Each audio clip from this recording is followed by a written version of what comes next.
একজন মা তার 3 বছরের পুত্র সন্তানকে রেখে এই পৃথিবী ছেড়ে বিদায় নিলেন। তারপর বাবা ওই বাচ্চাকে দেখাশোনা করছেন, কিন্তু বাবা ঠিকভাবে দেখাশোনা করতে পারছেন না। কারণ বাবা যদি বাচ্চাকে দেখাশোনা করে তাহলে উনি কাজে যেতে পারছেন না, আর যদি কাজে যান তাহলে বাচ্চাকে দেখাশোনা করতে পারছেন না। তারপর উনি সিদ্ধান্ত নিলেন যে উনি একটা বিয়ে করবেন। তারপর উনি একটা বিয়ে করলেন, এমন একটা মেয়েকে বিয়ে করলেন যার আগেও একবার বিয়ে হয়েছিল এবং তার 2টা সন্তানও আছে। তারপরে উনি ওই মেয়েটাকে বিয়ে করলেন, ওই সন্তানদেরকে আপন করলেন। তারপর উনি ওনার স্ত্রীকে বলেছেন যে আমি তোমাকে এবং তোমার ছেলেদেরকে আমি কোনোদিন কোনো অভাব দেবো না, কোনো রকম কষ্ট দেবো না। তুমি শুধু আমার এই 3 বছর বাচ্চাটাকে কুলে পিঠে করে মানুষ করো, মায়ের মতো ভালোবাসা দিও। সে বললো আচ্ছা ঠিক আছে, কোনো সমস্যা নেই, আমি মায়ের মতো করে ওকে বড় করব। কিছুদিন গেল, তো একদিন বাবা কাজে গেলেন। বাবা কাজে যাওয়ার পর ওই 3 বছরের বাচ্চাটা দুধের জন্য কান্না করছে।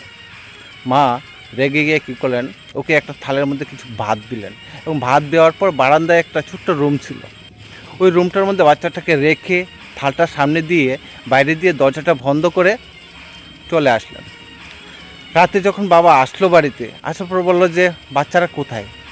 তো স্ত্রী বললো যে বাচ্চারা তো ঘুমিয়ে গেছে। তারপর উনি রাতে ঘুমালেন। ঘুমানোর পর ওনার স্বপ্নে ওনার ওই প্রথম স্ত্রী আসলেন। আসার পর বললো যে আমার সন্তানের খেয়াল রেখো।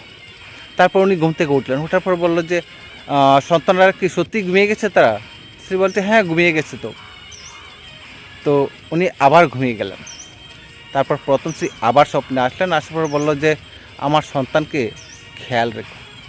উনি আবার চমকে উঠলেন এবং ওঠার পর ওই নতুন স্ত্রীকে বললেন যে সত্যি কি আমার সন্তানরা ঘুমিয়েছে? কোথায় ঘুমিয়েছে? আমি যাব একটু দেখব।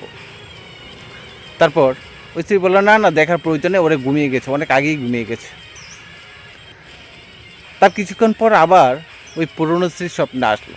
আসার পর বললো যে আমার সন্তানের খেয়াল রাখার প্রয়োজন নেই তোমার, কারণ আমার সন্তান আমার কাছে চলে এসেছে।